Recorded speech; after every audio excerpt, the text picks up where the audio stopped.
Nah baik, ya Assalamualaikum warahmatullahi wabarakatuh. Jumpa lagi kawan-kawan semua dengan saya Mas Aga Imanuddin. Semoga di kesempatan kita hari ini diberikan kesehatan sama Allah Subhanahu wa taala dan keberlimpahan rezeki yang berkepanjangan. Nah baik teman-teman semua, di video kita kali ini kita akan reaction bagaimana berita dari CNN nasional yang memberitakan tentang milenial tidak mampu lagi membeli properti di ibu kota. Yang dimaksud ibu kota di sini adalah Jakarta. Nah teman-teman semua, kebutuhan properti atau lahan untuk tinggal, ya tempat tinggal, perumahan itu setiap tahun selalu meningkat karena memang kebutuhan dasar manusia adalah rumah atau hunian. Nah kalau perkembangan penduduk semakin bertambah tapi ketersediaan lahan semakin menyempit, maka harga itu akan naik. Jadi supply dengan demand tidak berimbang, lebih banyakkan demandnya daripada supply-nya karena tanah semakin lama semakin naik karena memang kebutuhannya juga semakin banyak. Nah sedangkan para generasi milenial atau yang lahir di tahun 90-an 80-an tidak mampu memiliki rumah atau properti di ibu kota, itu ada benarnya teman-teman semua. Jadi di sini bagaimana kita akan mereaction bareng-bareng ya, bagaimana sih berita kali ini dan bagaimana kita mengambil keputusan dengan kondisi yang seperti ini. Yuk kita saksikan sama-sama videonya.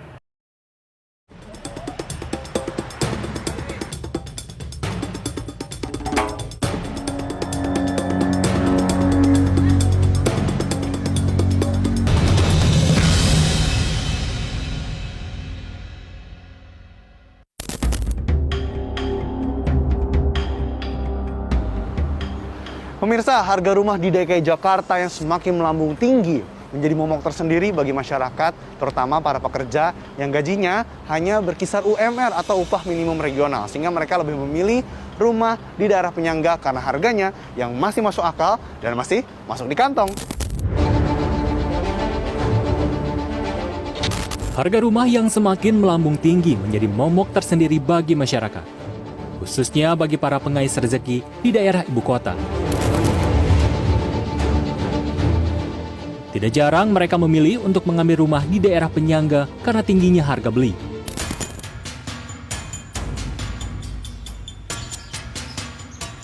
Salah satunya Aji, seorang kasir di salah satu hotel wilayah Jakarta Pusat.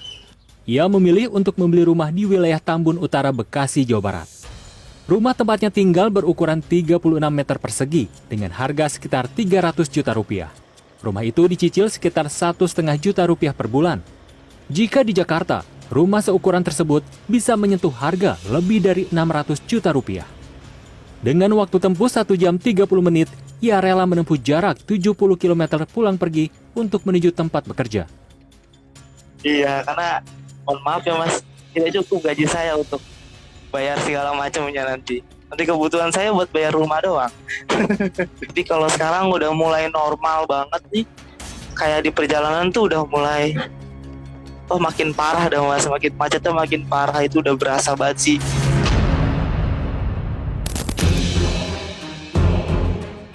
Tidak hanya kaum milenial, hal ini juga merambah ke selebritas Sophia Latjuba.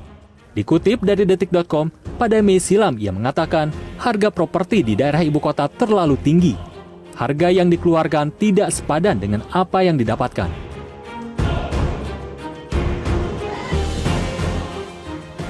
Kaum milenial yang saat ini masuk periode mencari rumah memang terpukul dengan mahalnya harga rumah, terutama di Jakarta.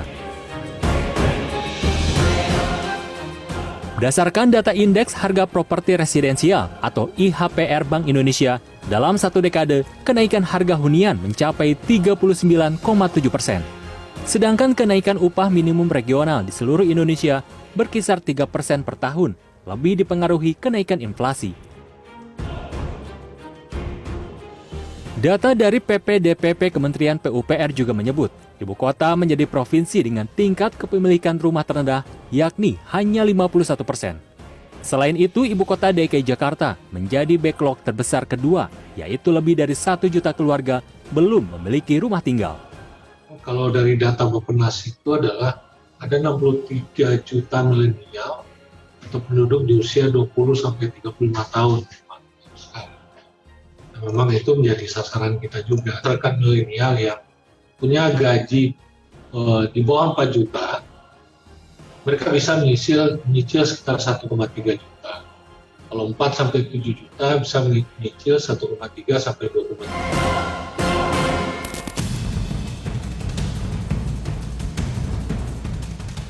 Dengan cicilan berkisar 1,3 juta rupiah dengan rumah bertipe 36, wilayah yang saat ini dapat dijangkau milenial ialah penyangga ibu kota seperti Bekasi, Depok, dan Tangerang. Financial Planner Agustina Fitria menyebut, milenial sebenarnya bisa menabung dengan maksimal dengan mengurangi pengeluaran yang tidak dianggap perlu. Ya, jadi untuk pertama kali ya dengan kemampuan kantong dulu gitu. PR-nya memang kalau tinggalnya di pinggir tapi bekerjanya di Jakarta kan ada biaya transportasi ya yang harus dikeluarkan untuk gitu.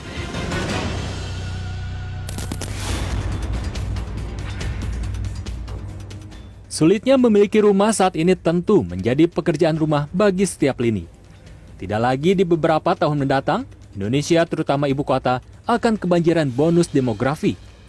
Tentunya, rumah menjadi kebutuhan pokok yang harus dipenuhi masyarakat. Aditya Aksani Takwim, Muhammad Iqbal, Jakarta.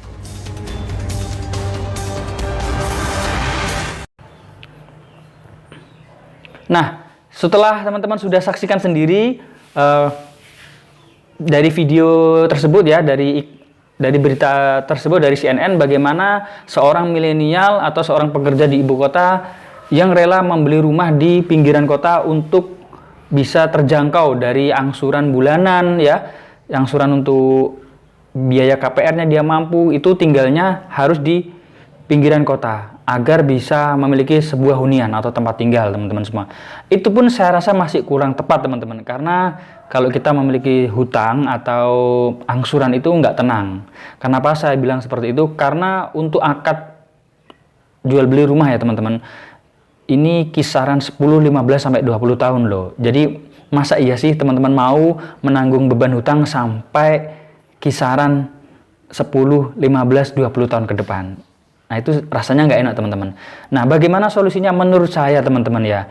Ya teman-teman, kalau saat ini belum memiliki rumah nggak apa-apa, alangkah baiknya teman-teman lirik dong di daerah sekitar teman-teman. Kita nggak bicara di kota ya, di sekitar daerah teman-teman tinggal di kabupaten atau di kota dimanapun, itu pasti ada developer atau pengembang kafling teman-teman.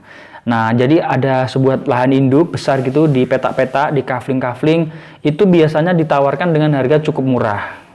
Kenapa kok murah? Karena memang kebanyakan kan legalitasnya belum split ya, atau belum pecah. Jadi sambil nunggu pecahnya SHM, nanti teman-teman bisa angsur tanah itu. Ya, tidak langsung cash, ada kok yang cara seperti itu. Nah, jadi teman-teman tidak ada merasa berat. Contoh nih yang pada kesempatan kemarin di Borno, tepatnya di Jalan Ahmad Yani ya, bukan, mohon maaf, di Jalan Provinsi ya, dekatnya Kecamatan Borno itu kan ada perumahan Gajah Bolong. Nah, di dalam perumahan itu kan, di dalam kawasan itu kan ada kafling. Ada 11 unit ya. Kemarin kita tawarkan cukup murah, hanya 55 juta. Dalam waktu 1 bulan ya, 1 bulan itu habis 11 unit ya. Ya maksimal dari 11 unit tersebut belinya murah. Kenapa saya bilang murah? Karena berada di kawasan Kecamatan Borno. Tahu sendiri Kecamatan Borno itu dekat dengan ini teman-teman, jalan provinsi. Kalau teman-teman tahu kantor kecamatan, depannya kantor kecamatan itu ada Taman Gajah Bolong. Nah, di belakangnya itu 200 meter dari jalan provinsi, dari Taman Gajah Bolong itu ada perumahan Gajah Bolong Asri. Di dalam kawasan itu ada kafling ya. Kaflingnya ukurannya 6 kali 14 ya, atau 84 meter persegi ya teman-teman. Itu harganya cukup murah, cukup 55 juta. Namun unit tersebut sudah habis teman-teman. Dan cara pembayarannya cukup singkat ya, cukup singkat, angsurannya singkat, cukup cuma 1 tahun atau 2 tahun, tidak sampai 15 atau 20 tahun. Jadi teman-teman tidak sampai terlilit hutang itu lama teman-teman. Nah DP-nya 50% dari harga tanah tersebut, sisanya diangsur atau dibayar selama 1 tahun ya. Jadi contoh kayak harganya 50 juta nih, DP-nya 25, kan sisa hutangnya 25 tuh. Nah yang 25 ini bisa dibayar 1 tahun. Jadi kalau kita bagi dalam 1 tahun kisaran 2 jutaan, ya kan? 2 jutaan, 2 jutaan, 2 jutaan, habis dalam 1 tahun. Jadi teman-teman nggak sampai terikat sampai 15 atau 20 tahun. Loh, Mas kan ya sama-sama punya hutang, bahkan belum punya rumah. Iya benar, tapi alasan saya kenapa harus beri kafling dulu, karena biaya bangun rumah itu murah sebenarnya. Kalau teman-teman punya tanahnya dulu, punya lahannya dulu, nanti bangun rumahnya pelan-pelan. Ya, jadi enggak harus teman-teman itu terikat hutang yang sampai 10-15 tahun. Itu saran saya, teman-teman. Seperti Masnya tadi di berita CNN kan sampai angsuran 15-20 tahun. Nah, padahal kita nggak tahu kesehatan kita ke depan, nasib kita ke depan seperti apa kan kita nggak tahu. Masa mau terikat hutang sampai bertahun-tahun gitu loh, teman-teman. Yaitu saran saja dari saya, ini boleh dipakai boleh enggak. Kalau dirasa video ini bermanfaat boleh teman-teman gunakan.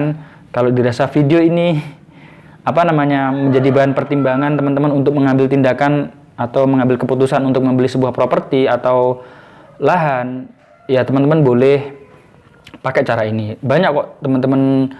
Kalau teman-teman ini tinggal di Bojonegoro, kemarin kan yang di Gajah Bolong Asri kan sudah habis, hanya waktu dalam 1 bulan. Nah, ini ada buka lagi di Desa Blongsong. Itu kalau dari Pasar Borno itu sekitar 800 meter saja.